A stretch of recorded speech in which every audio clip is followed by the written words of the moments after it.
I'm honored today to begin by speaking Sunday, July 8th, 2007, with perhaps my number one hero, Nebraska Senator John DeCamp, because he has looked evil with the capital E, the square and the I, and he did not blink. Because I didn't know any better. I didn't realize what I was getting into. That's stupid. And then when I got in so deep, I had to keep going. I strongly urge people to read his book, The Franklin Cover-Up, and watch the movie Conspiracy of Silence so you can better digest the information we're going to talk about today. Well, first of all, I want to say that I'm especially grateful for you to be agreed to being interviewed today, because it's just been barely a month, maybe 5 or 6 weeks since you had major back surgery. God, yes. Can you tell us what you can about that? Well, there was once something that you may remember called the Vietnam War, and silly little folk like me ended up there. I was a captain, infantry captain over in Vietnam, and I was assigned directly to Bill Colby. He was officially deputy ambassador there, but he was technically head of the CIA over there. He created something called the Pheonix program, and I was assigned to help him develop and implement that. And one day, I was rappelling with the team, and you know what rappelling is? Yeah. You go down cliffs, real steep cliffs or mountains or whatever. Do you have any idea how far off the ground you were? I think it was 40 to 50 feet. Was it ground or was it rock? I will tell you the truth, I didn't carefully examine it. It was hard and it hurt, and I had to be carried off. And so anyway. And the pain, the problems created then ended up with... Because the rope broke. We didn't. Yeah, well... Or... Shot. But anyway, what happens so frequently is you do some damage at this point, and it slowly shows up over the years. In back, in this case, destruction to the back causes degeneration of the discs and all that. So this is the 5th operation I've had now in the last 5 years, and this was kind of like the ultimate and total one where I got the biggest scar you'll ever see in your life, from right here down to you know where, and each individual disc or vertebrae, they put dead people's bones in, and screws and bolts and... But it was live bone tissue probably that can graft. It was from dead people, that's all I know. At least I assume they were dead when they took them from them and put them in. But not very long dead, probably. Let's hope not. Yeah. Anyway, so that's what they did, and I'm hoping it works, but right now the way it feels, I don't think it is. It's hurting like a... It hurts like a, Yeah. Have you watched the news media this morning with the best example? No. Oh, you may have heard, I'm sure everybody heard, about all the new information being released by the CIA. Yes, but I thought it was just kind of... This is the very thing that Colby, got fired for, trying to get out by Kissinger when Ford became president. And got several stories on that to tell you when Colby and Kissinger and I were all together over in Paris peace talk tables. And you were there. Yep, sitting with Colby and Kissinger. Anyway, this was after the Vietnam War, and they were returning to memorialize and blah, blah, blah. Anyway, but the stuff coming out, just like Colby was always telling me, and I hinted at some of it in my book about the assassinations and the CIA being out of control and being almost a government to itself, and Colby realizing that he had helped create this monster and had an obligation to try to correct it. That's why he tried to go before the Senate and release what came to be called the family jewels, the violations, the breakings of the law the CIA had done. And he was fired and shut up and everything. That was his reason. And as you know, he was the one that literally inspired me, made me write the book. Yes. As a self-defense measure. Right. And that's what he was trying to do when he went before the U.S. Senate with that information. The CIA had become like a government unto itself, following no rules, accountable to anybody. And he realized that was dangerous for this country. And that's why he went before the Congress of the United States, which resulted in the church committee hearings and all those things. Right. You're probably too young to remember. Well, Gary Hart was on that Anyway, church committee. And went before them and revealed what they called the family jewels, family secrets, things they had done that crossed the line. Anyway, that was why he wanted me to write this book as a self-defense measure, but also to set things in pace to maybe try to correct some of these things. Anyway, I'm blabbering. No. Please blabber. Is it true that blabber. Is it true that he was secretly hired to investigate Gary Caradori's death? Oh yeah, that was a secret, but it didn't become much of a secret any longer because everybody came to know that in Nebraska. He was hired by the Senate. Okay. And like he told me, I don't know, if it's done right, in other words, eliminating somebody, you'll never be able to prove just who did it, blah, blah, blah. Well, but there's a lot of suspicious circumstances around his death. Suspicious? Beyond suspicious. I'm sure. In my own mind, I have no doubt. What do you know beyond he was killed to shut him up. The half-eaten meal left on his plate and the computer first of all, you got to know Bill Colby. He was a meticulous, perfect man. He wouldn't have a hair out of place.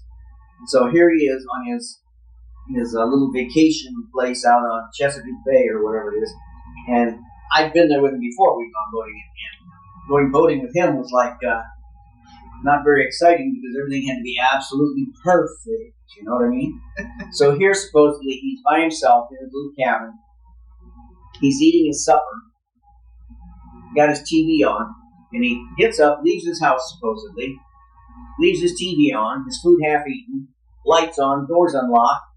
Wanders off and starts to go boating in the evening. Not in 100 years. And then he disappears for 10 days.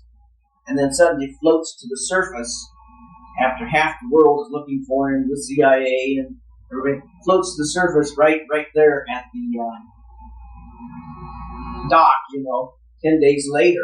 At the dock in front of his place? Where he supposedly went down to get his book. Anyway, floats to the dock, floats up, and looks like he just got out of the bathtub and didn't have any, No water in his lungs. Anyway, I know from other sources, and someday I'll be writing about this too. He was done in to shut him up. He was talking too much. Going to other places and trying to correct sins of the CIA, which he believed in totally. The CIA is necessary, but it had to have accountability too. Right. And it had become a monster out of control. Yeah.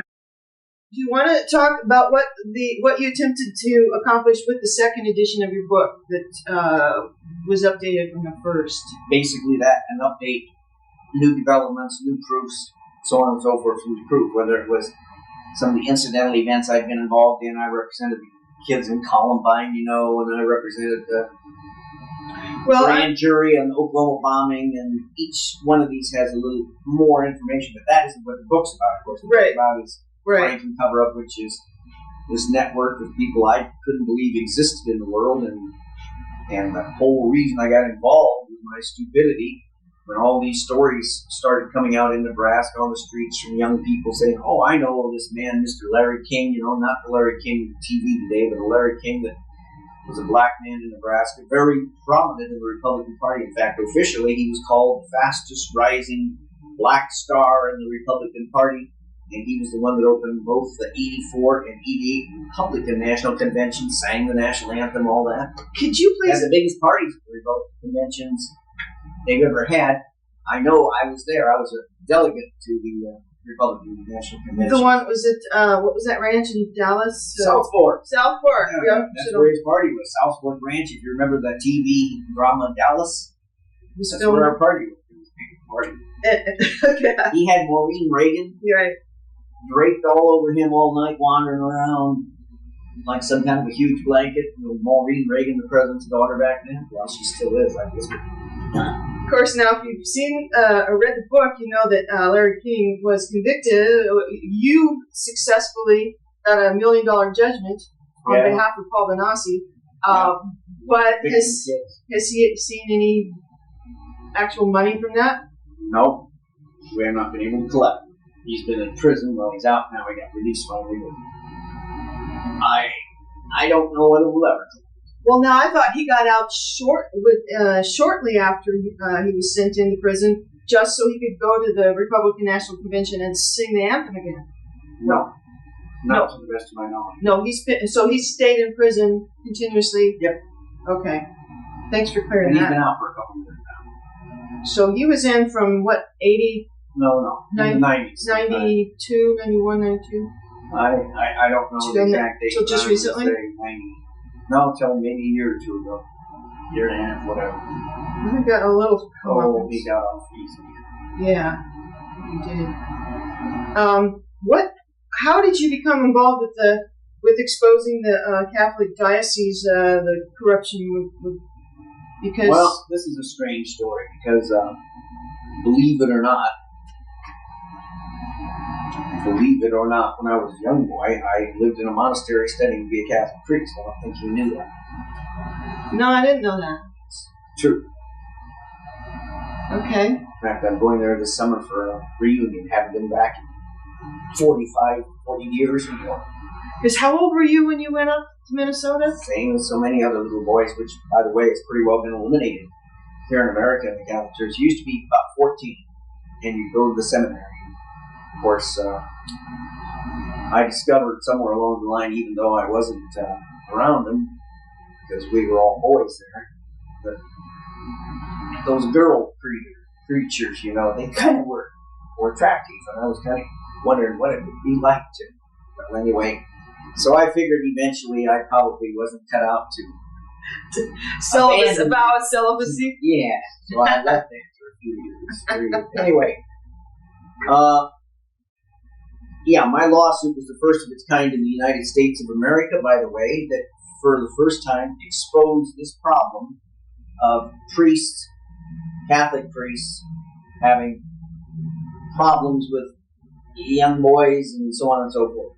And having seen, in a sense, both sides of this equation, from the seminary side and whatever, and the other side where I filed the lawsuit, $1 million judgment, and it was the first of its kind in the United States against the Catholic Church for this activity and first exposed it.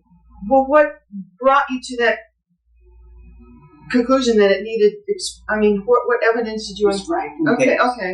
We had one after another kid come forward and tell about the priest and the priest and the priest. Okay. For criminy sakes, you think I just grabbed it out of the air? No, but I didn't know the timeline. It was before that. When the first information started coming out, let me give you a little history. There was a place called Franklin Credit. It was run by this man named Larry King, a black man who, as I say, was very prominent in the Republican Party. In Omaha, Nebraska. And when all the credit unions and banks were having difficulties back there in the late 80s, early 90s or whenever, his went belly up. And after that, no big deal. A lot of others went belly up across the country. But then stories started floating out on the street that there had been all kinds of money missing. And then the federal credit union officials raided the credit union and found there was $40 million missing. And that's pretty serious. So now, in your book, didn't you say that sort of impropriety could not happen without complicit behavior from the highest levels of the banking institutions? Which kind of behavior? I'm not sure. Either neglect. The credit unions were not very well regulated in Nebraska then. Remember, it was state regulation. And you were on the state banking. When I was a senator, I was chairman, head of the bank. Chairman. Okay. And so, when this word came out that $40 million was missing, then stories started floating all over publicly from young people, kids here. Well, I know Larry King. I used to fly on his private plane to Washington, D.C. and provide sex for this or that congressman or this or that public official and other kids this and that, so on and so forth. And I was asked by the media my opinion on this. And I said, this has to be the craziest thing I've ever heard of. I said, You can't have that going on. And if that were really occurring, rest assured, it would have been exposed and known a long time ago. And then I got my bluff called a little bit. I got a letter from a kid who had been picked up on the night the credit union was raided. A kid named Paul Benassi. He was put in jail because he was about 17, 18 years old. He had touched his cousin, supposedly, on his private parts on the outside of his pants when they were in bed together at his house. Now, how that warrants taking a 17-year-old kid and locking him up in jail immediately. But anyway, Paul Benassi wrote me this letter. He said, well, Mr. DeCamp, I know you don't believe any of this, but if you come see me, I could show you, I could prove to you that this is true and that there's horrible things occurring, all kinds of young people being involved in this and providing sexual favors and treatment and pay and on and on. And I thought, well, what the heck? I put my mouth out there and said this couldn't be possible. He's calling my bluff, I better go see him. So I went to the jail where he was locked up in Omaha, Nebraska. I used my position a little bit to get in to see him. And as I was going in, this other very prominent-looking man was coming out. I introduced myself. Oh, yeah, Senator DeCamp, I know you. Anyway, and I said, who are you? And he says, he was a psychiatrist examining this boy Benassi. And I thought, holy mackerel, this is the guy I want to ask him. I said, well, is he telling you these crazy stories? He said, yes, he is. And I said, I'm sure there's no truth to any of them, but you don't believe any of them, do you? He said, I believe everything. I says, what? You're a psychiatrist? Yes. He says, I've examined him and examined him and examined him. I says, and you think he's telling the truth? He says, not only is he telling the truth, he's not capable of lying. I said, what? How can that be? Anybody's capable. He said, well, he is what's called a multiple personality. And I said, what the... Anyway, he said he doesn't lie. He simply switches personalities. That personality tells what they know.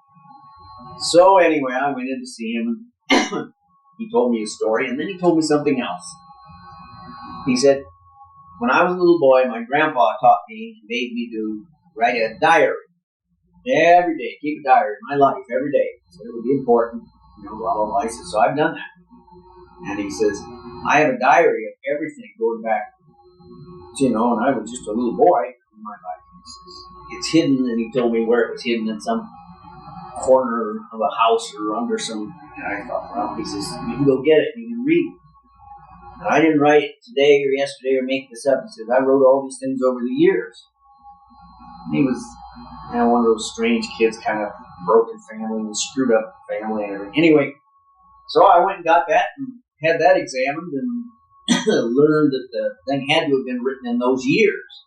Because the ink, they can actually analyze, they can take something that was written, let's say, with ink in 20 years ago, and they pretty well can identify the age and if that was really done that in the paper and all that junk, you know what I mean?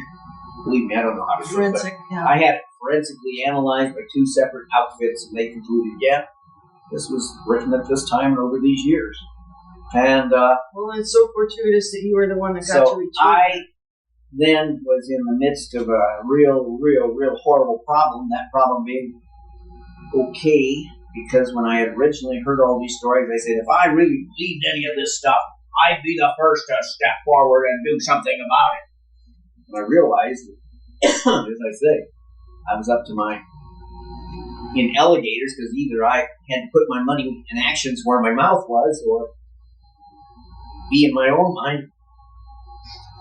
Anyway, so I started working on this case, and it turned into the biggest monster I've ever encountered, and into a world I did not believe existed, could not believe existed, and even to this day, strange as this is going to sound, terrible as this is going to sound, I'll say it, I wish I knew nothing about it. I wish I were still kind of sweet and innocent, didn't know anything about any of this. Yeah, we can only imagine how different your life would have been. Yep. Yeah. Well, and along those lines, because it's so vast, and because there's so many pieces to it, do you think that because there's Satanism involved, do you think that well, Satanism, is that just the collective beliefs of a bunch of people and they can make it happen, or is it too permeating? Satanism, satanic cults, this kind of thing. I don't know if they're Satanists or just evil people with their. That's just one factor in this whole thing. You know, if I were drawing a line 1 to 100 and said, well, this is one element, this is 2% or 5%, this is an element, this is an element, and these are all factors, I expose that because it seems to be one of the elements in this whole picture of using children for literally satisfying the perversions of adults. And back to the Catholic diocese. It was only after I found and verified and validated my case there that I finally filed this lawsuit on behalf of this boy against Larry King and certain others, including the number one defendant was the Omaha Catholic Archdiocese and the Catholic Church, and a Catholic priest there. And then what point did you get the audience with the Pope? That was after the Catholic Church had been dismissed out of it. In fact, the judge, I can still remember, reprimanding me and saying, Mr. DeCamp, you realize how outrageous this sounds? The most respected institution in America, Boys Town, one of the most. I said, yes, they are, and they're one of the most wonderful institutions ever created to help children, and they have. I said, but it's like anything else in the world, anything. You can have a cancer in there, and if you don't deal with it, it can spread. Unfortunately, that's the situation. So instead of avoiding it, let's face up to it and correct it. So you did go to Vatican City. I went to Vatican City, and you've heard of audiences with the Pope, yeah, right? Well, it's not quite like it sounds like you're sitting there talking to the Pope. You're in a group of maybe 100 people or more, or, but a bunch of people. The Pope comes out and he rings the bell, signs. Anyway, and then he says a few words, and that's pretty much it. It's not like you're going to discuss much with him individually. Instead, I was immediately referred to a man, a cardinal, who's in charge of, well, at that time it was North American Affairs or something. And I then met personally with this man, and Cardinal, and he looks at me, and I've told him the whole story, and I asked what I should do, told him about the lawsuit, and he says, keep it up, keep it up, keep it up, keep fighting. He says, the North American Church doesn't listen to Rome. We know about this problem, it's very severe, and someday it's going to hurt the church. This is what the man told me, looking right at him. Now, this is the top cardinal in Rome in charge of North American affairs and whatever. Anyway, and he gave me all the encouragement in the world and told me, yes, that was a serious problem. And the church in America said, we'll handle our affairs and deal with it, and so on. And so I felt a little discouraged, but I learned. And I just kept working on my project then. And the name of this cardinal? And the name of the cardinal was a guy named Cardinal, check it out, Ratzinger. Now, then I'm in my office 10 or 15 years later,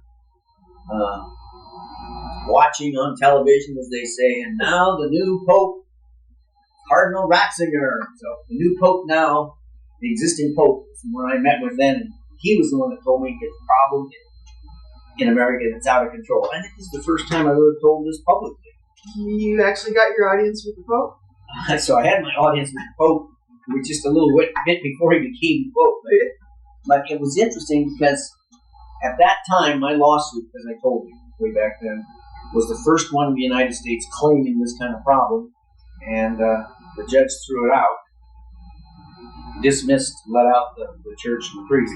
But since then, I don't need to tell you the problem has surfaced, just like Ratzinger told me it would, just like it would haunt the church and have to be dealt with, just like he told me and promised and warned.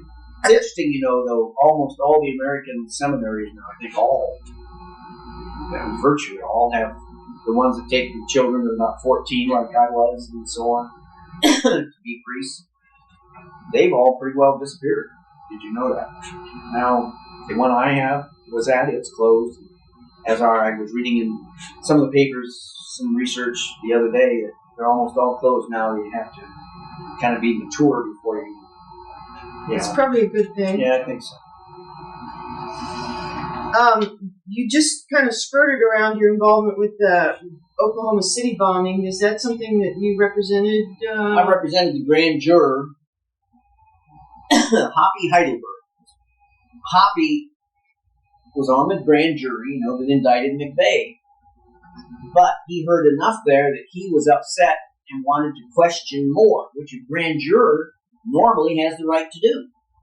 See, unknown to most Americans, the grand jury is supposed to be an absolute machine where these people on the grand jury get to bring in witnesses and ask questions. And yes, the prosecutor, so to speak, is the one that arranges it, subpoenas, and brings them. But the prosecutor is supposed to listen to that grand jury. And Hoppy, speaking out for some of the other grand jurors, wanted to bring in other witnesses because information they gathered in the grand jury was that McVeigh wasn't alone. There were some other people and other things he wanted to bring out. And the judge refused to let him do it and told him he would be punished and put in jail if he kept asking or pressing. So that's when I jumped in representing him and filed an action. And while the grand jury was still convened? Yeah, while the grand jury was still convened, and wanted to maintain the building, keep the building up long enough to have a team go in there to examine it. Why? Because there were all kinds of questions about what really happened with this bomb. And I had hired this team, Joseph Kennedy and Associates, out of, Washington, Chicago or New York or something. In relation to? No, not Joseph Kennedy. Anyway, they were the ones that had done the World Trade Center bombing, one of those bombings in New York before. The 1993. Yeah, I think that was it. They were real prominent. I had them arranged, and at the last minute, I got a call from McVeigh's attorney. McVeigh, you know who McVeigh was. And they said, hey, listen, we admire you, applaud what you're doing, but would you let us? Remember, this is a court-appointed attorney. I think, what was his name? I can't remember right now. They were court-appointed. The government appointed him, representative, because supposedly he had no fun. Anyway, and he said, but since we're the main defendant, my client, we would have the highest priority to keep the building standing. And we can guarantee we can do it, whereas you're just representing kind of unknowns that may have an interest. Would you back off and let us have your firm or your investigating company you got on hold to do it? And I said, well, shoot, yeah, you'd be able to get it way quicker and you'd be guaranteed. So I agreed to that. Verbally on the phone when they called me. And it wasn't 6 to 8 hours later. I'm watching TV. They seemed very quickly, not that day, I think. And they said both McVeigh's attorneys and the U.S. government have agreed now to destroy the building, and it'll be destroyed tomorrow morning. And I went crazy, and I tried calling them. I couldn't get them up. Had you known, would you have not fishy. I don't. Given your consent? I'm still burdened about it, and I still have funny feelings because. Oh, and how did they deal with the issue of the grand jury and my representing Mr. Heidelberg and some other grand jurors to have the grand jury ask more questions? Guess what? Go check the record. Instantly, the judge just dismissed the whole grand jury, so it no longer existed. First of all, the judge threatened to put Mr. Heidelberg in jail, and when I got involved and started filing stuff, dismissed the whole grand jury. So, I guess I've had a few things happen in this whole Franklin thing since I got involved, and it make me wonder sometimes, even as a senator, I never would have questioned most of these, but now in my old age, I'm saying sometimes all that glitters is not gold, and all that we think is perfect may have some flaws, and we should keep our ears and eyes What's open. happened to Hoppy Heidelberg since then? Well, he wrote a book, and he's been on 1,000 TV shows, and okay. he's an old man. Oh, yeah. In fact, I assume he's still alive, but he was quite a bit older than me. And I'm not a kid anymore. You're not that old. I am a lot older than you dream. Now, How old do you think I am? Oh gosh, I don't know. That's not a fair question. Go ahead, guess. Let's see. If you were in Vietnam in late 60s, Yep. 70, 80, 90, 35 years plus 30, 40, 55, hitting 60.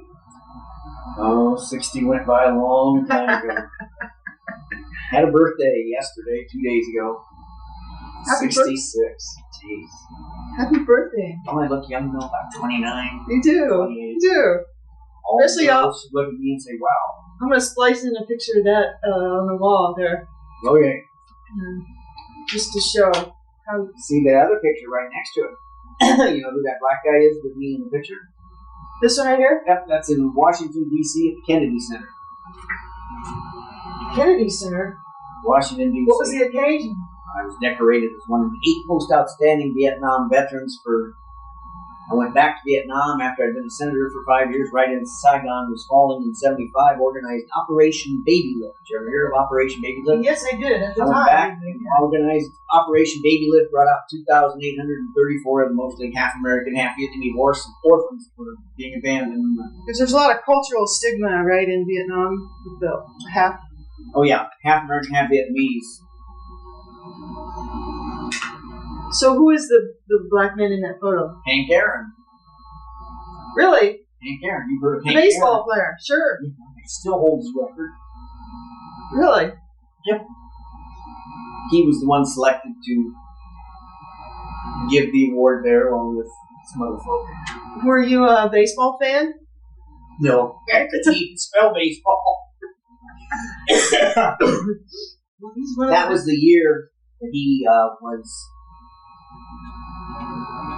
I think it was 76 or something. He was the one that was selected because his name was better known than anybody on the planet then. And that one over there? That is my little boy Johnny, with Johnny Rogers, who's my very, very close friend. Johnny Rogers is Nebraska's most famous by far football player ever, Iceman Trophy winner, king of the hill. And I represent Johnny on everything he does. That has to be fun, so you can do that for your son. Yeah, he goes every year with, he used to take my 2 girls skiing in Aspen, Colorado every year, so.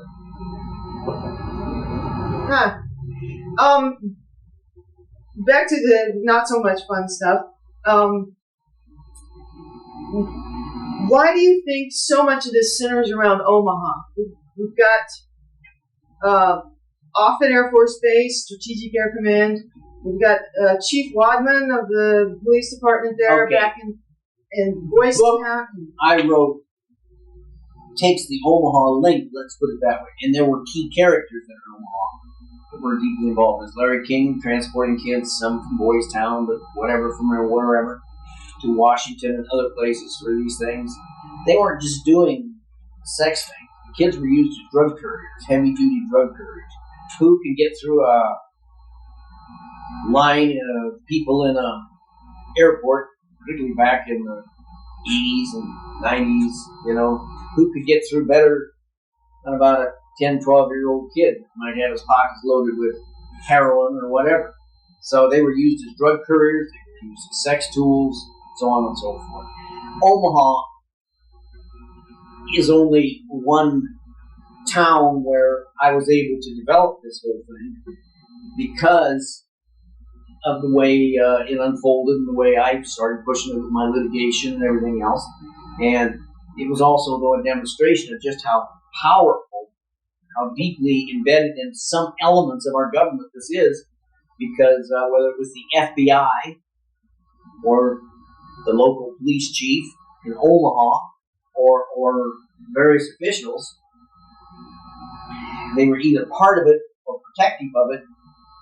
And I'm sure that's not the only place, so to speak. Washington, D.C., which is where they seem to be traveling all the time. With the Franklin's credit union and the financial aspect, do you think any of it leads to Warren Buffett? Let me tell you this. In my book, when it came out, a group of attorneys had kind of a press conference and so on. This is the most libelous, slanderous book that's ever been written, and this man will be destroyed. DeCamp will be destroyed for writing blah, blah, blah, blah, blah, blah, blah, blah. And I immediately had a reply. And my reply was, look, I agree. These are the most horrible things ever could be said about anybody ever that I can imagine. I said, the rest of the story is, I was very careful. If I wrote something, I had to back up to prove it. I have 10 times as much what I didn't write, because I don't have the absolute, what I feel is strong proof in a courtroom. You can say absolute yes or no. I said, so go ahead and sue. There was one lawsuit, but that was by me against Great Atlantic Telecast Company, some big network on the East Coast out of, I don't know, North Carolina and various places. Anyway, and they had a presidential candidate who was very prominent in the book, and a former senator named Bob Kerrey. Bob was in Wilmington giving a presidential speech, as was a former Omaha police chief named Wadden, who now is the police chief in Wilmington, North Carolina. And they went on television there and said, what up? Now he's in Wilmington, North Carolina? No. Back then, he went from Omaha over, anyway. He went to Aurora, Illinois. And then Wilmington, North Carolina. Okay. Anyway, and they had said some things on television, oh, this is lies and stuff. So I sued the Great Atlantic Telecast Company because they tended to agree with other newscaster. Oh, that's it. Anyway. So I sued them for libel and slander. And guess what? They first told me to go jump in the lake. I said, you check it out. I'll give you 3 weeks. 3 weeks later, their lawyers met with me. And they settled and paid me damages. Had to publicly apologize on the station. I think 2 nights on the evening news. 2 nights in a row to the senator from Nebraska, blah, blah, blah. But they paid me damages. I'm not allowed to disclose the amount of the damages by law. We settled. I received the money from them. But let me say it was more than $1 and less than $100,001. Okay. I'm from Littleton, Colorado myself, and I personally know a lot of the students and parents who were affected that day in the shootings. You were asked by at least one of the families to become involved in that. What was your involvement in? I filed a lawsuit on behalf of one of the kids.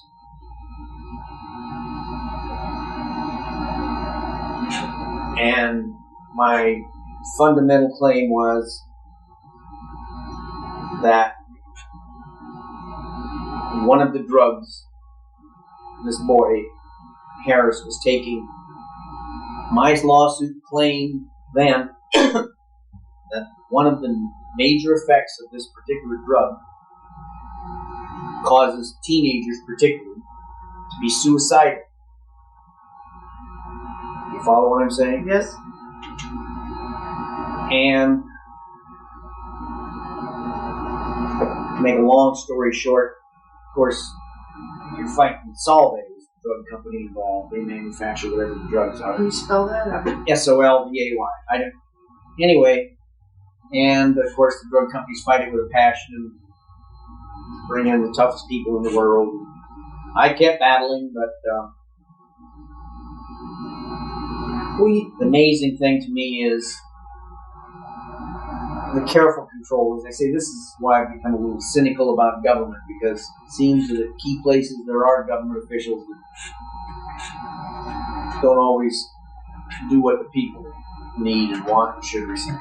Unfortunately and tragically, and I hope it changes someday, I can't talk about certain things. I'm the only person who's taken a deposition of the Harris family, of the doctors that were treating this young boy.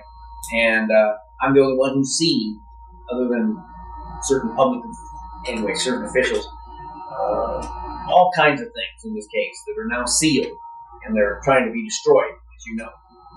And in fact, I had 2 federal marshals show up in my law office when the judge ordered these things sealed and record destroyed, to go through my files to take copies of, if you can believe it, certain depositions I had taken.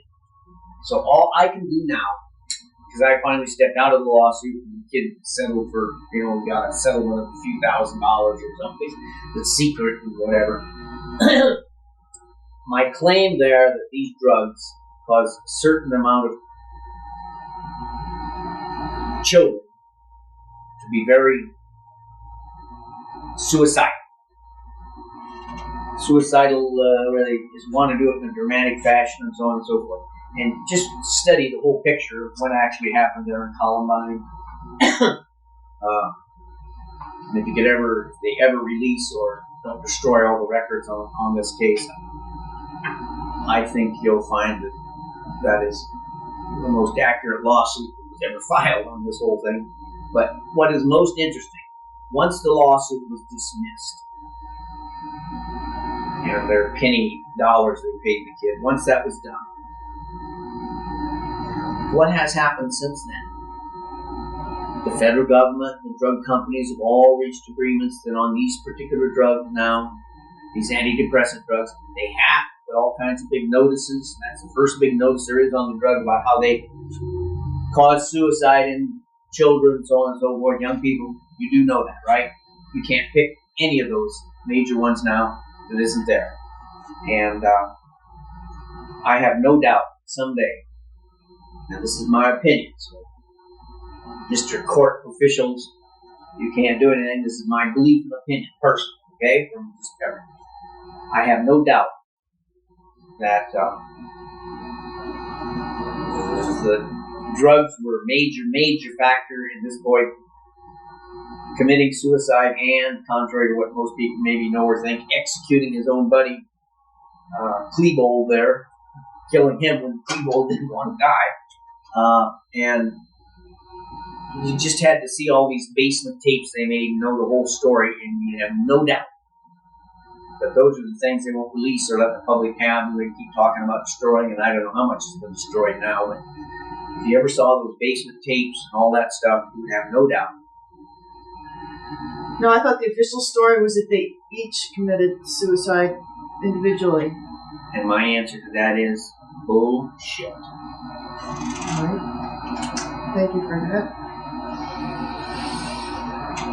Mr. Klebold, Mr. Harris there. I think Mr. Klebold maybe wasn't quite as willing to blow his own brains out. So Mr. Harris, I believe, helped him. Was I there? No. Did I see it? No. I'm just going on the basis of... I thought you did see some of the tapes from the high school.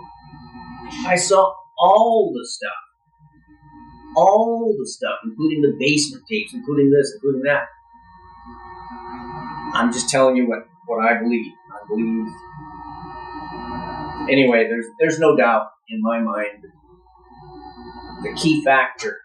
See, Mr. Harris, the boy, had learned to manipulate even the drugs, double up, triple up, and then go off them for a few days and get the exciting effects of this and that. And feel like King Kong, you can kill anybody, and he learned the whole mechanism. Has any of that ever come out? No. In the video games? Video games, of course. My lawsuit also involved that, by the way. How they lived and breathed those video games. They were real for them. Tell me about your recent election, because you ran for Nebraska Senator. Oh, I stupidly... 06, right? Yeah, put my name on the ballot. Just for the heck of it. What? I didn't really do any campaigning. I just thought I'd try to get back into politics, and then I had a back surgery that went pretty well. Made me lay low and stay out. But the polling had you go... The polling had me all 68% or something? number one. And yes, I lost good. But only in those precincts that have electronic voting machines. That's true. Only in precincts with electronic voting machines, and the ones where it's hand counted and all that, I won like 2-1 or more. Do I have some suspicions and beliefs? Absolutely. Do I believe there's a possibility that not everything is perfect in our voting system in the country? Yes. Do I have proof? Not yet. What is the status of some of the movies that are in the works? You said that we're going to follow up on. Oh, there's been a couple outfits here and want to start and do things, and I've told them I'll cooperate and help them. I got to make a living and take care of myself too, and I can't just stop everything. I guess a former New York Times writer is coming out with a book. He spent about a year, half the time living in my house, and his book's supposed to be on the market in the next 3 months or 4 months. Who's that? Nick Bryant's his name. Oh.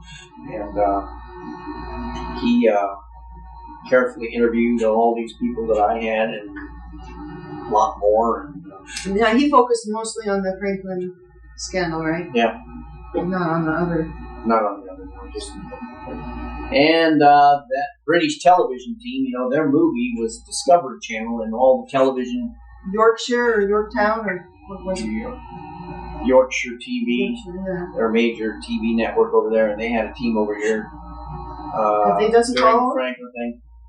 No, you heard what happened to them. Their thing was put on TV. It aired one night and got stopped. Oh, I did. I thought it got prevented from being on the Discovery Channel at all. I think, as I understand it, it showed from one preliminary thing and then got stopped. Some company bought up all rights, paid them off. The interesting thing was the only reason there is a copy of it, pirated copy, was director, whatever you call him, was so bitter because he thought it was going to win national award as best documentary and so on and so forth. And he had actually won something like that 4 years before, so this was his new one. And so maybe a pirated copy of it ended up in your mailbox. Well, in a mailbox here in the United States with somebody who maybe let other people have copies, and it's kind of spread. It's called Conspiracy of Silence, and if you go back in the newspapers and TV magazines and everything back in that 96 or something, I don't remember what date it was, but you go back then, it was widely advertised for the Conspiracy of Silence to show on Discovery Channel, and then it never happened and disappeared. Can you, just in case I'm not able to get any first-hand interviews, do you provide any updates on some of the principal people, like what's happened to Paul Benassi since then? Paul Benassi is married, has 2 beautiful children, keeps in touch with me every once in a while, and he's a fine young man. And people still harass him. Rusty Nelson? Rusty, he was the central photographer, and he skipped out and escaped, and he ended up in prison in Oregon. And that's when I got a call from one of the top detectives there, and they said, "Do you ever hear of a guy named Rusty Nelson?" I said, "Yeah, this is way at the height of the Franklin thing." I said, "Yeah." I said, "Are you DeCamp?" And I go, "Of course." He says, "Well, what do you know about him?" I said, "I know nothing other than he was involved in this Franklin thing." And so I said, "Why?" And they said, "Well, we arrested somebody, and he has this book called The Franklin Cover-Up, my first edition when I first." And he says, and he's got all these parts underlined that mention him. I said, "Holy mackerel!" And they said, so I went out and saw him. And that's the first time you... Absolutely. And he spilled everything to me, which I was able, of course, to add more to the book. And they had seized tens of thousands of pictures, and they let me look at those. Then I tried to get them. No, then other people stepped in, and I think they've got them destroyed by now. But that was then the next thing I did. The most important thing then was I got Rusty Nelson out of prison back to testify in the case involving lawsuit against Larry King, and he actually was able to get some of his secret pictures he had hidden in different places of Larry King and various other things, and that's how we into the court record. Ended up doing big things along with another key witness in that case, Noreen Gosh, in the famous Gosh case, the first boy that his mother had led the effort to get pictures of kidnapped her children on milk cartons, and became very active because this Paul Benassi had described how he was involved in the kidnapping of this boy back when they were both 12 years old. They used one boy as, kind of the bait. The other Benassi boy, the Gosh boy was out delivering papers, and there's Paul Benassi out there, 12-year-old kid too, and they stopped, and then these men grabbed him, and Paul told everything and described it. And to make a long story short, the Gosh family, I wrote them in contact and said, "I don't know if any of this is true. It's a strange, weird story, but if you'd like So they came, they interviewed. That was your initial contact with Noreen Gosh? No, that's even more sinister and strange. That was my initial contact with, quote, I'll use the phrase, the Gosh family. With the father, let's say. And because he kept a lot of evidence from Noreen for years. I'm not going to go into that. So, the Gosh family, absolutely, they had their own investigator. Bonassi was able to provide them stuff where stuff was hidden, places where they had both been, on and on. So, Noreen Gosh, this is a really complicated tale then, because there might have been some more sinister evil stuff that I don't want to go into here. But anyway, there was no question Bonassi was telling the truth on this, whether it was polygraph tests that were taken, whether it was other proof. He was the only one that, other than the family, that knew certain birthmarks, other things on the boy, of course, from what he and the other boy. Anyway, but yeah, that was just one more thing in the book that I wrote about that came out of this Franklin thing as I kept digging in and pulling strings. Now, these boys ended up supposedly on a ranch in Colorado. That's correct. Colonel Michael Aquino's ranch. Do you know where I'm not going to go into who owned or didn't own ranches or anything. Michael Aquino is prominently mentioned in my book. Michael Aquino was a very prominent individual, as you know, in the military, and he's been accused of many things, including being involved in this type of activity. I was scheduled for a debate with him in California.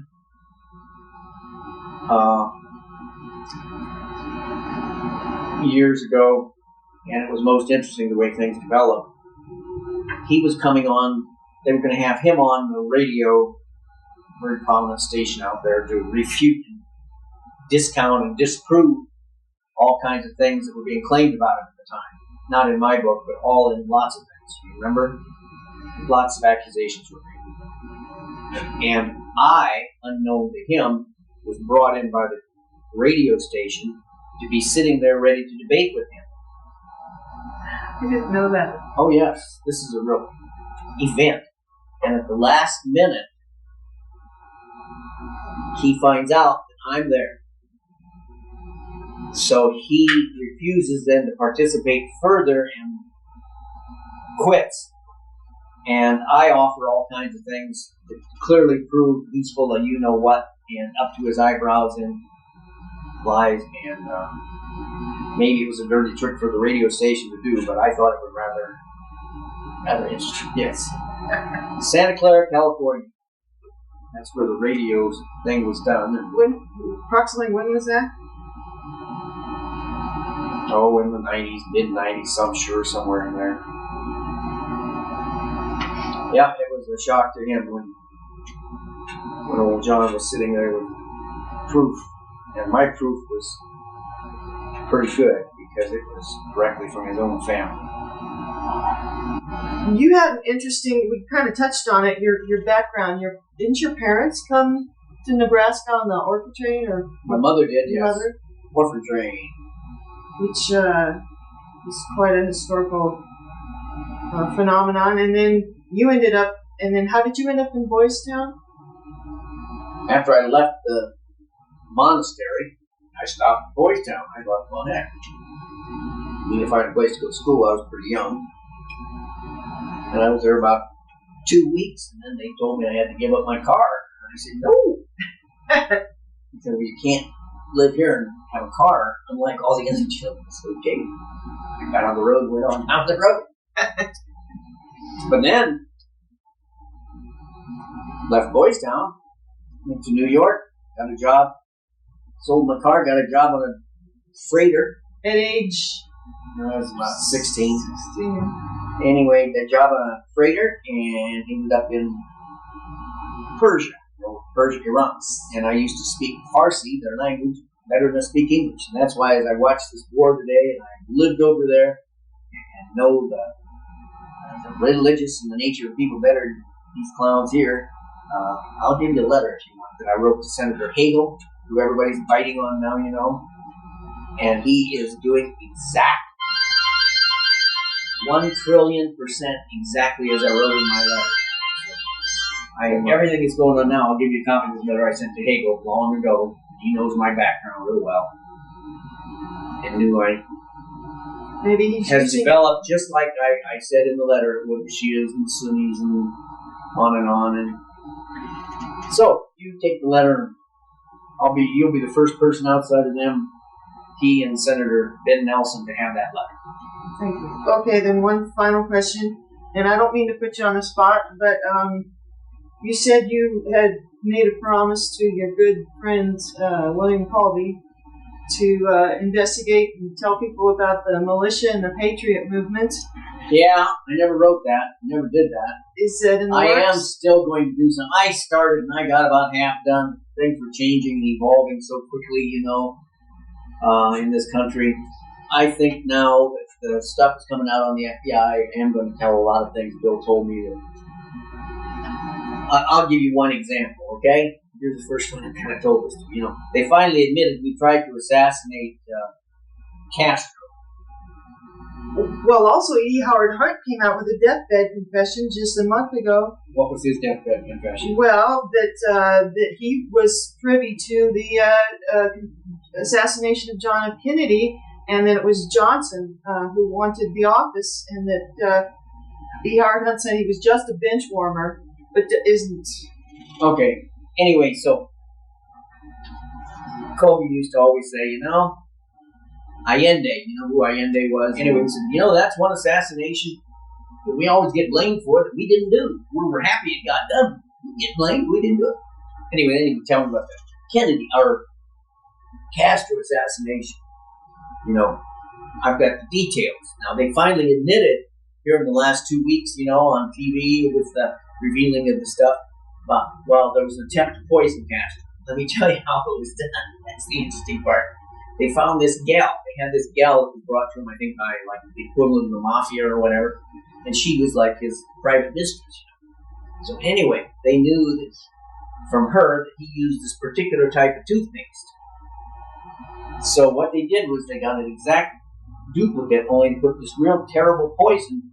But the moment you put it on, it'd kill you. So anyway, the gal is to sneak that in and replace his existing toothpaste with this toothpaste. Follow? So she is walking across whatever, put it there, and she slips and drops it and steps on it. And what's his name comes out and sees that, and he wonders what she's doing with it. And then he looks in and he sees his own toothpaste in there, and he gets suspicious.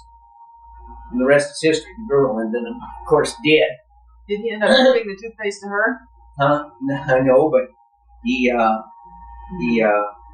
caught on. He caught it. So anyway, that's how the real event occurred. I've known that for years. Colby always used to laugh about that.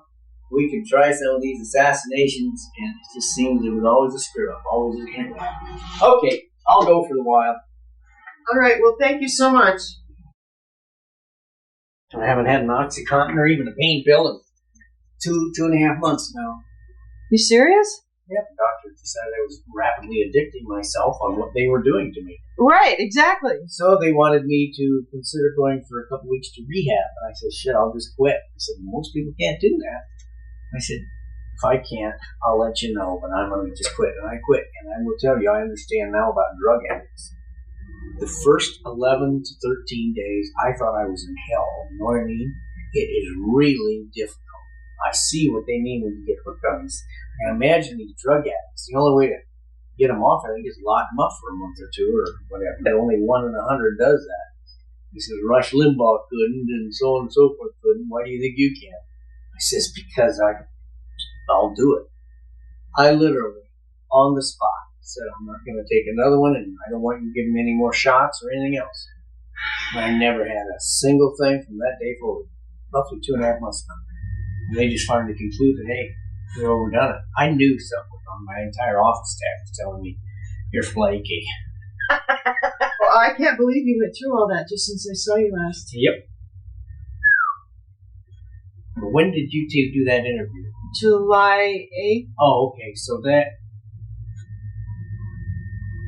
Yeah, it was right about then when we had the showdown with the doctors, and they were the ones that told me, legally, technically, we think you're addicted because we've put too much in you. Because we addicted you. Because we addicted. Yeah, they made no question about that. Because I didn't take any excess. I just took what the nurses poured into me and everything else. And they were the ones that included. Anyway, so I just went cold turkey. But you have flexibility. You can actually... Well, that was why they did this surgery, because it was either that or a wheelchair. And I said, take the risky one, and let's do it that way. And it's worked out. It's still a lot of pain, but I'll live with it. You think you'll get better? I learned less. Stay out of wars in places like Vietnam. We should all heed that. Yeah, well. Yeah. Speaking of Vietnam, what point did you gather around the table at the peace talks? Oh, this was in the 70s. Well, hell, it might have been in the 80s even. It started out, a friend of mine, a very close friend of mine, a Vietnamese friend who happened to be the son of the man who had been elected president and then was assassinated. Elected president of Vietnam. Okay. He then and his family pretty well escaped to Paris. What's his name? His name is Tran Van Thong. Okay. And I just know him as Tran Van and nothing else. I mean, we're pretty close. He lives in Paris, comes here every year it was for a while. But anyway, Tran Van was obsessed with getting the story from the Vietnam War and things like what happened to his father and who really did what and everything else out. And so he organized this thing for Paris at exactly the same place, at the same table that they had originally done the Paris peace talks. And I assisted him to the degree I could, but I thought his chances of doing this are like 1 in 10 trillion, you know. To my shock, amazement, and everything else, he got, I would say, the 15 most involved people in that war that there were on the planet Earth, including Kissinger, Colby, you know, the head of the CIA over there, and on and on. And interestingly enough, the generals from North Vietnam and South Vietnam who had escaped and were now refugees, and ambassador, some of the people from Paris that had been involved.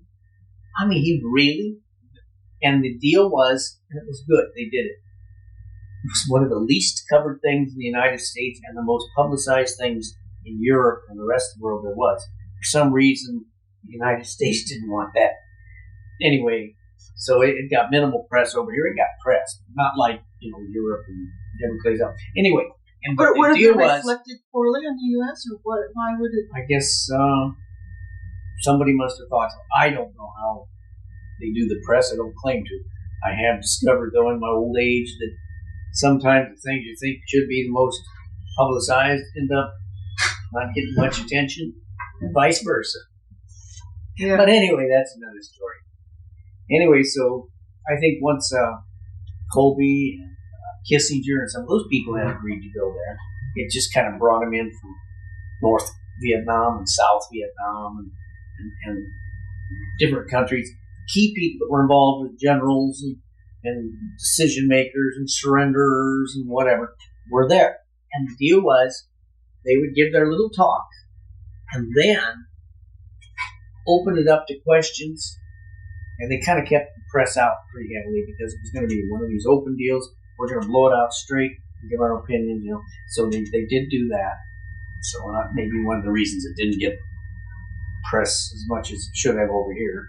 But anyway, and it was most interesting. You know, different sides just answered the questions and pretty well kind of came to understand the war. But the interesting part for me, I was one of the speakers, by the way. I didn't know that. 15 or 20, yeah. 10-hour talk from the perspective of a young soldier over there who became disenchanted, concerned. We weren't allowed to win. We weren't allowed to lose. That was my famous campaign slogan. And the fact that I had actually run first class, the only one in the history of the United States to run for senator without ever setting foot in the United States and winning the election. That's what I did. You know, I ran the campaign in Vietnam. In fact, I was going out on a chopper one day to probably slaughter somebody, and we picked up the Stars and Stripes, you know, the official one. That's where I read it in there. Army captain in Vietnam wins election for senator back in the United States. Whoa, give me that paper. Oh, you read it in the paper? Yes. You hadn't even heard it. No, but I grabbed that paper. Anyway, I was going to say, so it was really interesting. But maybe the most interesting part for me was I knew Kissinger had been the key man to fire Colby when Ford got elected president, or not elected, when Ford got in as president because of Nixon's resignation. Kissinger, one of the first things he did was made sure he got rid of Colby. Why? I can only tell you what Colby told me. Okay. Colby says the reason was because Colby, had exposed, so to speak, the sins of the war and the sins of the CIA, and gone before the U.S. Congress and said, hey, it is out of control, we need to change it, and embarrass the administration and everything. And so they got rid of him real quick. And even though he had been head of the CIA and the top CIA person over in Vietnam, during the war, deputy ambassador officially in name. But anyway, so when those two agreed to sit down over the lunch hour, which lasted about 2 hours between the morning and then when the afternoon session started, I said, okay, if I come along? Colby says, okay by me. And Colby looks and says, don't know who you are, but I got nothing against you. I mean, Kissinger says that. And so I said, okay. And I sat down. And one thing led to another, and maybe the most interesting revelation that I'm absolutely sure is 100% true, even though I've never really seen it anywhere else, that came out was who was Deep Throat. Who was Deep Throat? You know Deep Throat in the great Watergate thing. And Colby says something to Kissinger like, well, the CIA spent a fortune on that, and I think we have the answer. And Kissinger says, well, interestingly enough, Bill, I think we at the White House had the answer too. We spent a lot of energy, effort, and resources, and we know who it was too. And then they both kind of gibbered back and forth, and then one said to the other, okay, who do you say it was? And guess what the answer is? Colby says, we at the CIA know there was no Deep Throat. Deep Throat was merely a combination of all the information these guys were getting from different sources, but they had to have something to validate and get the Washington Post to go forward. And so they had this mysterious Deep Throat. So they might have a piece of information from this key person, or a key piece of information, this one in the White House, and so on and so forth. But they had Deep Throat supposedly right up next to the president and everything, validating, approving everything. Kissinger looks at him and he says, Bill, I'm going to tell you something. And I was thinking he was going to tell him, you're wrong, you're full of beans. He says, you just said the only thing you and I have ever agreed upon. And I thought, my God. And so I started asking some questions myself. I said, well, how could they do this and have a fictitious person? And Kissinger says, a young man, and I was a little bit younger then, 35 years ago, or 30 or whatever it was. Anyway, he's a young man. A lot goes on that won't make sense to him. But believe me, if you've been in politics very long, you'll learn that the world isn't perfect. And sometimes black is white, up is down, and right is left. In this case, he said, Colby is absolutely right. And he says, and I'm surprised he and the company meaning the CIA, reached that conclusion, because that's what the White House has known for a long time, and we never disclosed it. And it was kind of funny. Then I watched over the years, somebody would say, oh, so-and-so is Deep Throat, and so-and-so, and then this latest deal where this guy supposedly was Deep Throat. Baloney. He was just one who may have thought mentally he was somebody important, but it was a combination of all the little pieces of information, and Washington Post editors wouldn't go forward unless they had a source. You follow? Yeah. It's like media does. And so the source was this fiction that they created. What's his name? Both Colby and Kissinger that day agreed. They believe on his death or something, he'll leave the information so that they'll realize kind of how great a reporter he really was to have done this, because he got the information, he got rid of the president and everything else, and was a completely fictitious character. That's God's truth. I'm not making any of this up. You can give me a lie detector polygraph test. Because I still find it shocking, but the more I've watched, the more believable it is. You know, you see this guy, they say, well, he did this or he knew this. It's just a combination of all his information he was gathering, and he had to have, quote, a whatever source. So do you see that as parallel to what they're using today as Al-Qaeda? I developed a real strong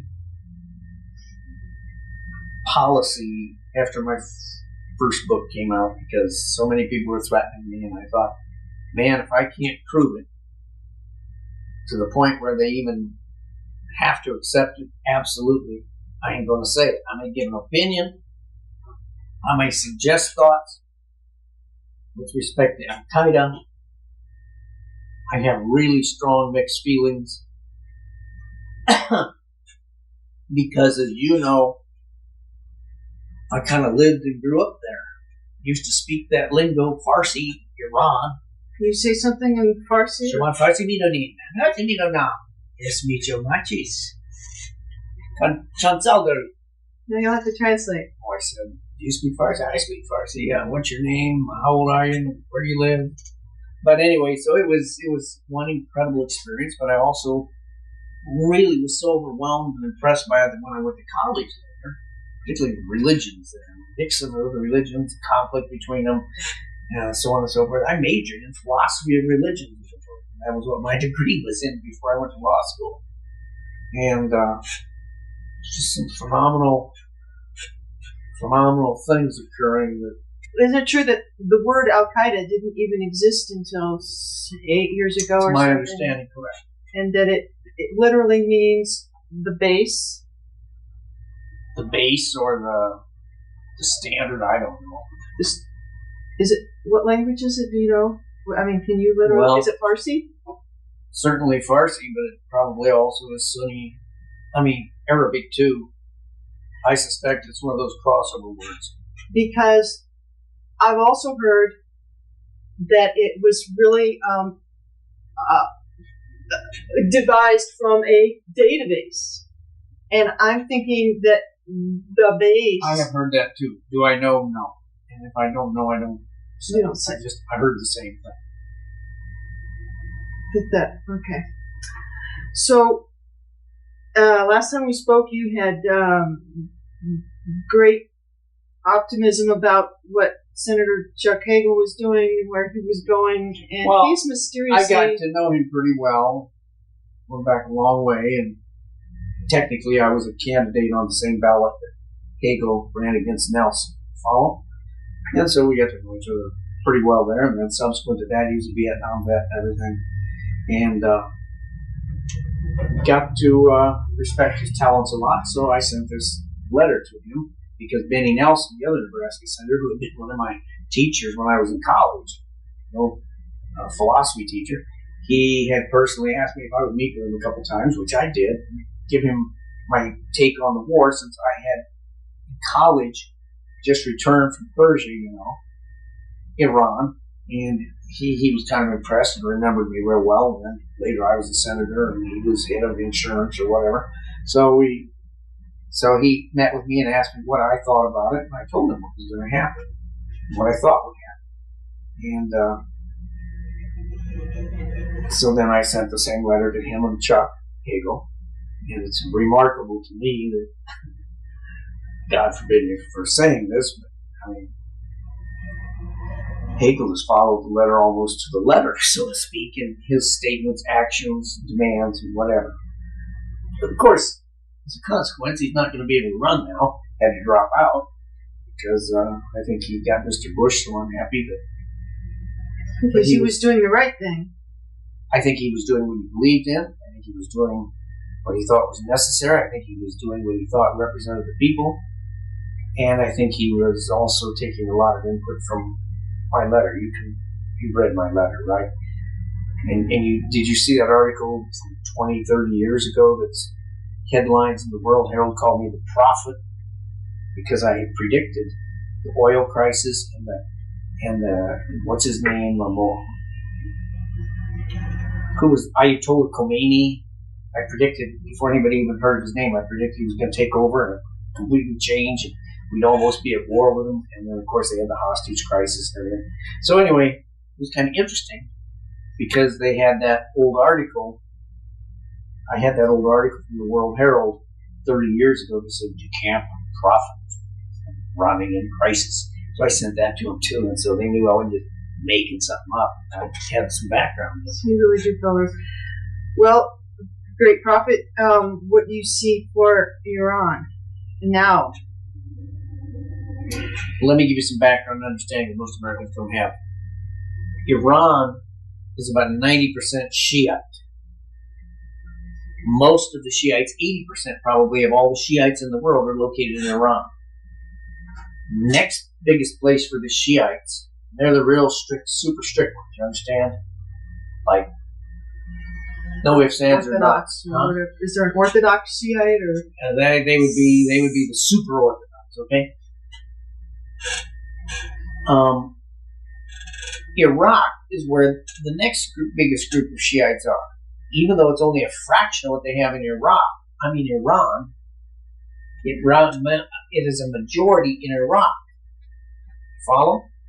Because Iraq doesn't have that big a population, number one. So they have about, 55% Shiite, maybe 40%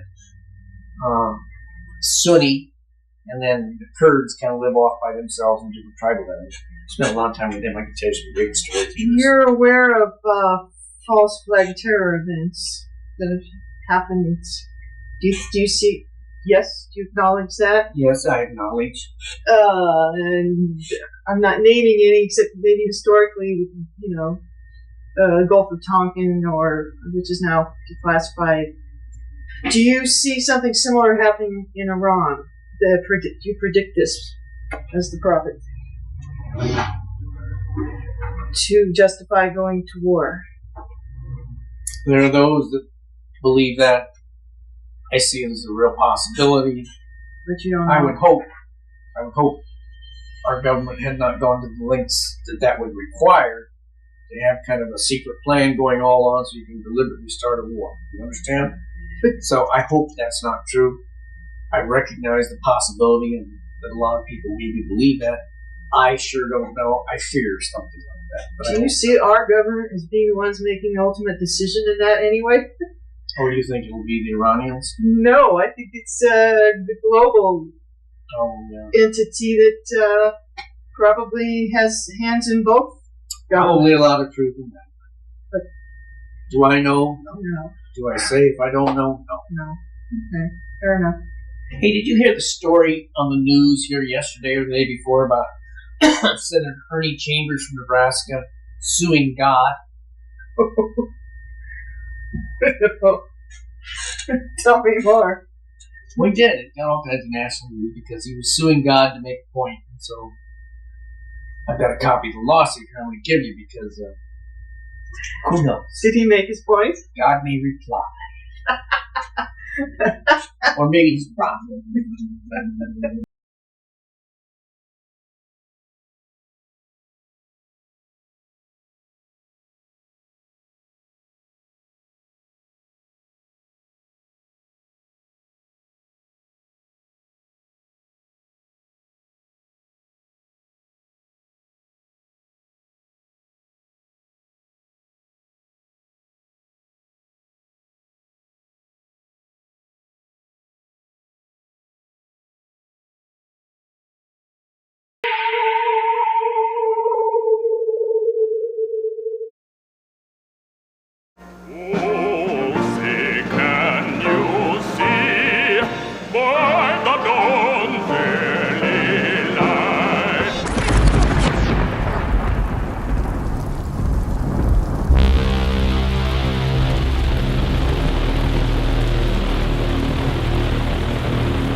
I became involved in the case in Nebraska. It's called the Franklin cover-up. And in that particular case, I learned that they were, there was an international child kidnapping ring operating out of Iowa, Nebraska. They had the Franklin Savings and Loan was raided by the IRS and the F.B.I. As a result of the publicity, 80 children came forward and said that they were victims in a large-scale pedophile ring. Of the 80 who came forward, 4 gave statements, 2 recanted, 2 refused to recant, Alicia Owens and Paul Benassi. The 2 refused to recant. I went back and interviewed them. I talked to them. I helped develop the case. The investigator before me was murdered, by the way, and I didn't really replace him because he was a full-time investigator, and John DeCamp had just asked me to come back and kind of fill in until like we could, work it more extensively. But we learned from talking to these kids that this large-scale pedophile ring was not only involved in pedophilia, they were involved in pornography, they were involved in satanic occult activity. The kids were attended these ceremonies with robes chanting, human sacrifices, and these were not dirtbags off the street. This was the past publisher of the Omaha World Herald. This was the chief of police, Bob Wadman. This was the head of the Nebraska Forestry Service, Eugene Mahoney. These kids named all these individuals, some of the top citizens in Omaha, Nebraska. The case went actually nowhere. The main agency that blocked it, kept it from going forward, was the F.B.I. But they were taking these kids out of orphanages, foster homes, Boys Town. They were driving them in private limousines from Omaha, Nebraska to Sioux City, Iowa, placing them in private jets, flying them to Washington, D.C. For sex orgy parties with congressmen and senators, and of course they would blackmail the congressmen and the senators. Paul Benassi, one of the kids who was talking, told me how when he was 14, 15, 16, they would take him out and to a shopping mall, a park, a public place, to try to attract the kids over, his age, over near the car. The adults would grab them, make off with them, and put these kids in a safe house, and so forth. Paul told me, I said, what do they do with these kids, Paul? He said, well, they auction them off, and he'd been to two locations, Las Vegas and Toronto, Canada. I said, how many auctions have you attended? He said, 6. And I said, how many kids were auctioned off at each one? He said, there were as few as 6 and as many as 36. I said, how much money do they get for one of these kids? They sell for $50,000. 36 times $50,000 is a bundle of money. What happens to kids afterwards, Paul? They're using satanic ceremonies. They're put on airplanes, foreigners that don't speak English, planes with no markings on them. Now, wait a minute, FAA's got to be involved in that. We got planes coming in here with no markings. They're put in campers. They're sent overseas, probably for, I've been told, for body parts, for sex slaves, and what have you. Big business, right? So Paul said that he was part of the kidnapping ring. There have been several attempts to kill Paul. But Paul Benassi, when he was 10, 11, 12 years old, was recruited by these people to be one of them and to act as a buffer and in shopping centers, parks, public places, to attract the children his age over near the car. The adults involved in the ring would grab them and they would kidnap them. The kids, of course, talked about satanic cult ceremonies. They talked about the kidnapping ring. Paul's life has been turned upside down because he refused to recant, as did Alicia Owens, the other person who refused to recant. Alicia's still serving time in prison for lying to the grand jury. She was convicted of that.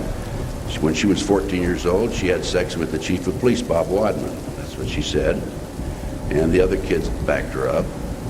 Other top businessmen who were identified were Harold Anderson, publisher of the Omaha World Herald, the head of the society page in Omaha, Eugene Mahoney, who was a former vice squad police officer in Omaha and is now head of the Forestry Service for the state of Nebraska. And the list goes on and on and on. The pedophile ring, they were transporting these kids from Omaha to Des Moines, to Minneapolis, to Milwaukee, to Madison, and back to Omaha.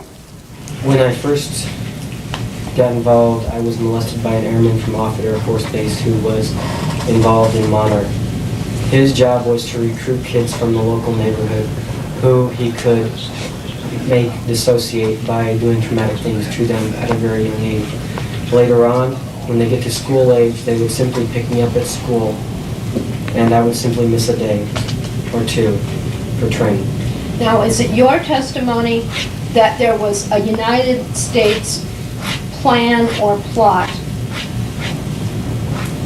which intended to create multiple personality syndrome or dissociative personalities in children?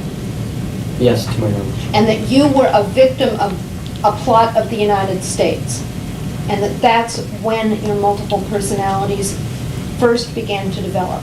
Yes. And now, what is your understanding of the reason that Monarch wanted children with dissociative disorders or multiple personality disorders? Because if one was captured in the future spying, the personality or the person that was captured would go into a personality that would have no useful information. There would be other personalities that would come out that would render the person to seem hallucinatory or to seem as if he was indeed crazy. There was a major investigation headed up by John DeCamp, former state senator, a good friend of mine. And John had taken on the task of exposing a group of high-level politicians in the state of Nebraska and some of the top businessmen. As a result of this case, the kids who were part of the network came forward. There were 80 children because of the publicity on a pedophile pornographic arrest. 4 of them gave statements. 2 of the 4 later recanted. 2 stood by what they originally initially said. And what we developed there was that children were being taken out of orphanages and foster homes, driven to Sioux City, Iowa, 184 miles away, and flown to Washington, D.C. for sex orgy parties with congressmen and senators. The person in charge is a fellow named Larry King, a black man, not Larry King Live. And he was president of the Franklin Savings and Loan, which was a savings and loan established to help the minorities. He had a salary of $17,000 a year. He was paying $5,000 a month for a condominium in Washington, D.C. for these parties. John DeCamp has made the statement publicly that the one organization that did more than anybody else to cover up the kidnapping ring, the case in Nebraska, the pedophile ring, the homosexual ring, was the F.B.I. John DeCamp, who is the attorney on record for these kids, 2 of these kids, has publicly stated, and it's in his book, the Franklin cover-up, it's on the back there. If you don't have it, I highly recommend it, along with this video. John DeCamp has stated that the one organization that did more to cover up the Nebraska Franklin cover-up situation, cover-up case itself, was the F.B.I. Here's some headlines out of the Washington Times. You don't see this in the L.A. Times or the New York Times, by the way. This is June the 30th, 1989. Power broker served drugs, sex at parties, bug for blackmail. Craig Spence was with the CIA, and his job, along with some other nefarious individuals, was to set up the congressmen, senators, dignitaries for blackmail. There was one FBI agent in Omaha and another one in Chicago, a team of 5, who traveled around the country and did some of their dirty works. There was a restaurant in New York City that was bugged, video and audio, specifically for the purpose of setting up congressmen, dignitaries, senators, etc. Top Japanese politician linked to Spence, that's Craig Spence. Craig Spence was a CIA operative whose specialty was to set up and blackmail prominent politicians, dignitaries, ambassadors, and so forth. And once they were blackmailed, then, of course, our government, mainly the CIA, for the most part, had them in their hip pocket. So you were trained actually to be a spy Yes. on behalf of the program known as Monarch, Yes. for the purpose of ultimately taking over the government of the United States. Yes. So these kids, some of these children were also taken to the Republican National Convention in New Orleans and also in Dallas, Texas. It's a typical situation. Now, when it comes time to vote on a particular bill, and somebody comes around and says, I want you to vote this way because you remember we were at that party the other day and there was that 10-year-old kid back in the bedroom with you, how do you think he's going to vote, right? And I might mention that the kids all placed George Bush at one of those parties when he was vice president. Our George Bush, which doesn't surprise me, of course. Okay. And the reason that the individuals in charge of the program wanted children with dissociative personalities or multiple personalities was so that they would not reveal the information that they gathered, if captured, in one of their other personas. Yes, if captured or in any other normal activity. John DeCamp, an attorney, filed a lawsuit against Larry King, who was the leader of the operation and the president of the Franklin Savings and Loan. And he had $1 million judgment February the 9th of last year. Received $1 million judgment. So, and people said, well, gosh, aren't you afraid of being sued? You're naming some of the most potent and powerful folk in this entire state, the people that pull the chains and call the shots. And I said, yeah, I know they do. And that's why it's so serious. That's why it's so terrible. And I said, am I afraid of being sued? No, heck, I think it'd be good for them to sue me. Let's find out the truth. Paul Benassi has drawn the living quarters of the inside of the White House. When were you programmed? I was programmed beginning in 1974. Were you trained in the area of prostitution and homosexuality? Yes. And where did that training take place? Off Air Force Base. My initial program was to, as a young man, get adults who were powerful political leaders into positions where they could be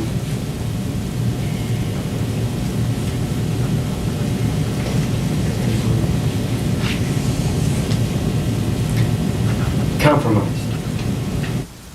That was your mission? That was the initial mission. The whole mission was for me to go into the military service and become an officer. And a few years after that, retire from the service. Not retire after 20 years, but after 6 years. And move to Germany. And then their initial plan to take over or to run the government was to put me in an ambassador spot. And then later to come back to the United States and to run for an office, and they would be the ones who controlled everything that I did. So you would be an operative, so to speak? I would be a puppet. A puppet. I was created by a government program. Which government program? Monarch. And what is Monarch? Monarch is an operation that was created by the United States government to create spies for other countries. They use children for the purpose that they are easily integrated into multiple personalities because they can dissociate. Monarch is a program that is run by Michael Angelo Aquino, who was an Army Reserve colonel at Presidio. He is also the leader of the Temple of Set. He is also he also runs a child daycare center. He also is involved in human sacrifice. Is he employed by the United States? Yes, At what facility? Presidio, California. Is that in San Francisco area? Presidio Yes. Naval Base? Yes. Do you know what rank Michael Aquino holds? He was a colonel. Is he currently employed there? I am not aware of the current situation. What were you told when you were 4 years old that you recall now about the Monarch program? When I first got involved, I was molested by an airman from Offutt Air Force Base who was involved in Monarch. His job was to recruit kids from the local neighborhood who he could make dissociate by doing traumatic things to them at a very young age. Later on, when they get to school age, they would simply pick me up at school, and I would simply miss a day or two for training. Now, is it your testimony that there was a United States plan or plot which intended to create multiple personality syndrome or dissociative personalities in children? Yes, to my knowledge. And that you were a victim of a plot of the United States? And that that's when your multiple personalities first began to develop? Yes.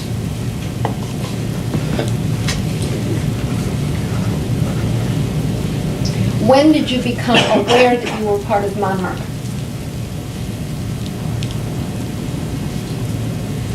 I knew that I was aware of Monarch the whole time, as Wesley. From 4 years old forward, At my creation. 1974. Yes. So that would be from 7 years forward. You were aware of the creation of Wesley and the plan and the concept of the United States to cause you to dissociate. Yes. I only knew of Colonel Aquino because I was also involved in the Temple of Set, in human sacrifice. Is he employed by the United States? Yes. At what facility? Presidio, California. Is that in San Francisco area? Presidio Yes. Naval Base? Yes. Do you know what rank Michael Aquino holds? He was a colonel. Is he currently employed there? I am not aware of the current situation. Now, describe the program again, the Monarch program.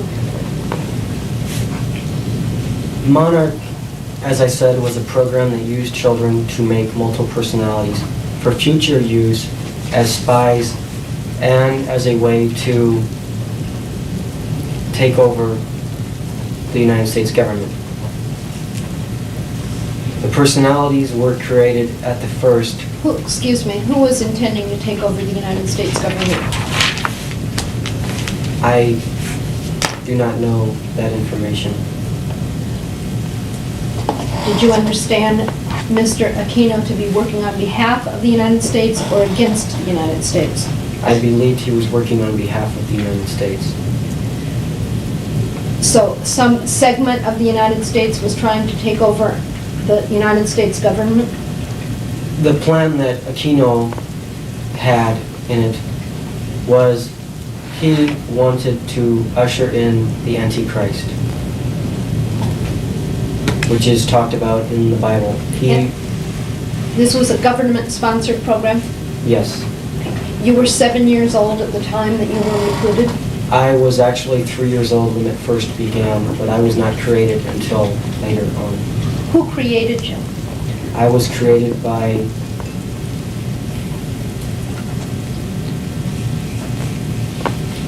Monarch. Do you mean Mr. Aquino? Who in Monarch created you? I was created by Monarch. I do not know who.